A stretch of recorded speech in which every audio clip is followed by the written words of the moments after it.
Nós estávamos conversando exatamente sobre a Praça Pedro II. A Praça Pedro II tem uma tradição de luta, mas também de encontro de gerações que passaram por aqui na década de 70, na década de 80. Era aqui que a gente se reunia depois do cinema do Royal.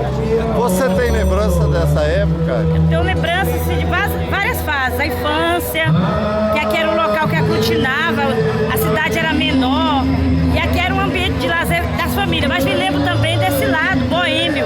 Frequentei muito aqui o Art Bar, o Cine Rex, que era a efervescência da cultura no final dos anos 70 e 80.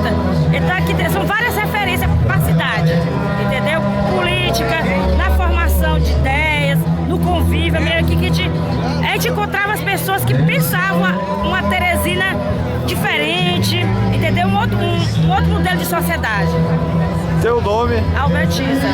Albertiza. Landim, você não vai escapar não. Landim, Não é do meu tempo. você é do seu tempo. Não é.